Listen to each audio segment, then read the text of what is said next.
So, what really happens when a cancer patient gets sent home for a break from chemo?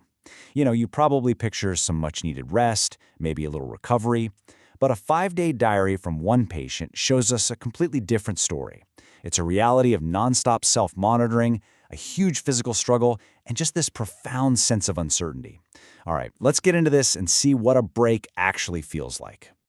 And this quote right here, it really gets to the heart of it. See, he's not home because the treatment is finished. He's home because the chemo is just starting to do its destructive work. This is no vacation. It's this really fragile, nerve-wracking waiting game. He's outside the safety of the hospital, just waiting for the full effects to hit. So it all starts on a Sunday. He gets discharged, and what's the plan? Well, the plan is to stay home until Thursday. That's when his blood counts are expected to completely bottom out, so low that he has to be readmitted. The whole point of being home is to wait for his body to hit rock bottom before the next round can even begin. And the physical toll is immediate and, frankly, staggering. He leaves the hospital weighing over 3 kilograms more than when he went in. And that's not from eating well, not at all. It's pure fluid retention, a nasty side effect of the chemo. So his first job at home, his most urgent task, is to somehow flush all of this extra weight out of his system. You can actually watch his body fight this battle over the next few days. The numbers on the scale just keep dropping as he gets rid of that fluid. He loses over 4 kilograms in total. But here's the tough part.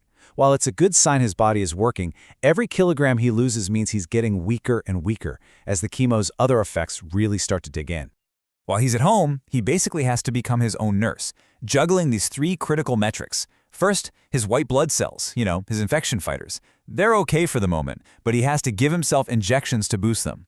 Then there's his hemoglobin, which carries oxygen. It's already low, which is a guarantee he's going to feel incredibly weak. And finally, his platelets. They're decent, but they're dropping, which means even a tiny cut could become a really big problem. So what are these growth factors he has to inject? Well, simply put, they're a drug that basically screams at your bone marrow to get to work producing more white blood cells. Since the whole point of chemo is to wipe out his immune system, this little injection becomes his only real line of defense against a potentially deadly infection. And that dry, clinical definition becomes a very, very personal reality. Twice during this so-called break, he has to do this himself, an injection straight to his stomach. It's just a stark reminder that even when you're at home, the treatment never, ever stops, and neither does the responsibility. All this self-monitoring forces you to get pretty resourceful. In the hospital, they're checking his blood every single day. At home, he's got to figure it out on his own. So he starts using his smartwatch, and he notices something interesting. When his resting heart rate is low, his hemoglobin is usually stable. It's a pretty clever way to use everyday tech to keep a close eye on what's happening inside his own body. But amidst all this medical tracking, there's a really powerful human side to this. He talks about how just sleeping in his own bed or eating good home-cooked food, which is way easier to stomach than hospital meals, makes a huge difference. These little comforts, they're not so little anymore. They become absolute lifelines that help him get through it all. The mental battle, though, is just as draining as the physical one. He spots a phrase on his discharge papers, consolidation 1, and this tiny bit of medical jargon just unleashes this huge wave of worry. Consolidation 1? Does that mean there's going to be a 2 or a 3? That uncertainty, not knowing how long this will go on, is just an incredibly heavy burden to carry. And then, just like that, the 5-day break is over. Thursday morning comes, and he's feeling weaker than he's ever felt. He heads back to the hospital for his tests and his readmission. But what should have been a simple process turns into a whole other ordeal. The test results come back, and the most important number on that page is this one, 0. After all that work at home, the injections, the careful monitoring, his white blood cell count isn't just low, it's literally 0. At that moment, he has no immune system, none. He is completely vulnerable to any germ, any infection. So in this incredibly dangerous state, they tell him, yes, you have to be admitted immediately. The problem? There are no beds available. What follows is this agonizing 7-hour wait, stuck in limbo while they try to find him a room. All the while, his father, who drove him, can't even come inside. He's just stuck waiting outside for hours.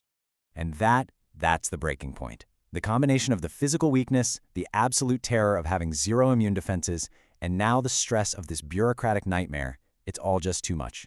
He completely breaks down. It's such a raw moment that shows you the unbelievable psychological weight of this whole process. So, let's go back and redefine this idea of a chemo break. It's not rest, not even close. It's a full-time job of tracking your own body as it fails. It's a physical war against side effects, a psychological fight with constant anxiety, and a true test of your patience with the healthcare system. And it's a time when the smallest, simplest comforts become the most important things in the world. Once he's finally settled in his room, he asks the doctor about that consolidation 1 note that's been eating at him. And the answer? They have no idea how many more cycles he'll need. It all comes down to whether they can find a bone marrow donor. The uncertainty just keeps going. This 5-day diary, it's an incredible look into a world that most of us, thankfully, never have to see. And it leaves us with a really big question to think about. When your body and your mind are constantly fighting for survival, what does rest even mean? What could it possibly look like?